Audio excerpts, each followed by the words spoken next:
이어서 지역 소식을 자세히 들여다보는 네트워크 연결 순서입니다. 오늘은 먼저 순천방송국으로 가보겠습니다.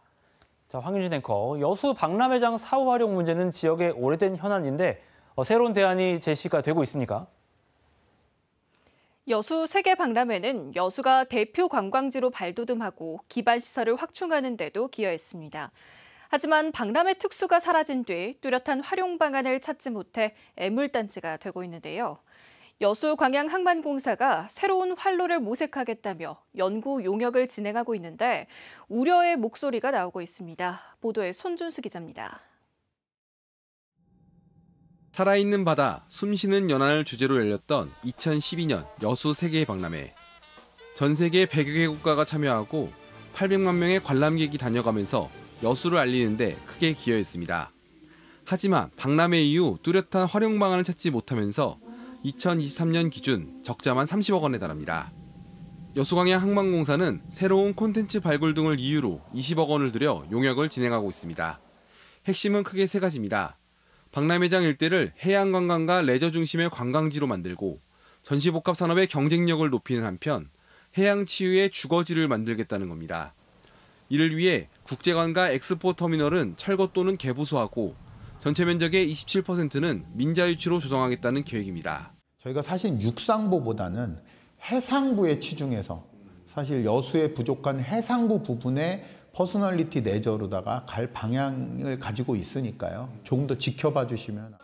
하지만 지역사회에서는 용역 전면 재검토를 요구하고 있습니다. 10년 넘게 박람회장 운영이 부진했던 원인 분석조차 하지 않았고 그동안 요구해온 공공개발 계획 대신 민자유치에 기대고 있다는 겁니다. 특히 핵심으로 내세운 해상 레저나 치유 등의 기능은 여수의 다른 해양 관광단지와 중복돼 차별성도 없다고 주장합니다. 이 박람회장이 어떤 역할을 할 것인가 이런 수준의 어떤 용역이 나와야죠. 그러니까 일반적인 도시들, 해안 도시들의 어떤 유원지를 만들자는 건 아니잖아요. 관광객 감소와 지역 경제 불황 여파 속에 박람회장 사후 활용 계획에 대한 지역사회의 관심이 높은 상황. 오는 11월 최종 용역 결과가 어떻게 나올지 기대와 우려가 교차하고 있습니다. KBS 뉴스 손준수입니다. 순천대학교가 개교 90주년을 맞았습니다. 순천대는 오늘 학내 70주년 기념관에서 90주년 기념 미디어 퍼포먼스와 자랑스러운 순천대인 시상, 축하 공연 등 기념 행사를 진행했습니다.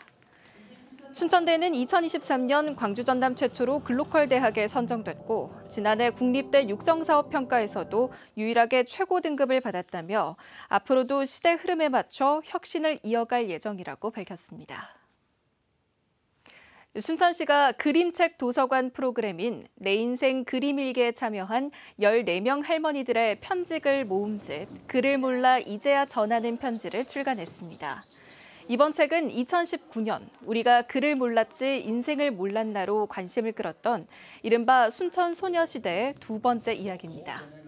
순천시는 작가 북토크 등을 통해 글을 몰라 이제야 전하는 편지가 모두에게 위로와 희망을 전하도록 적극 홍보할 계획입니다. 고흥 분청문화박물관이 올해 관람객 19만 명을 목표로 세웠습니다. 고흥구는 분청문화박물관 관람 인원이 2023년 7만 명에서 지난해 18만 4천여 명으로 크게 는 만큼 올해는 19만 명 초과를 목표로 국보 순회전과 고분 발굴 성과전 등 다양한 전시와 콘텐츠를 선보인다고 밝혔습니다. 이를 위해 일품 분청사기를 비롯해 천경자 화백 회화 작품 확보에 나서는 한편 분청사기를 소재로 한 다양한 문화상품도 개발할 예정입니다. 지금까지 순천에서 전해드렸습니다.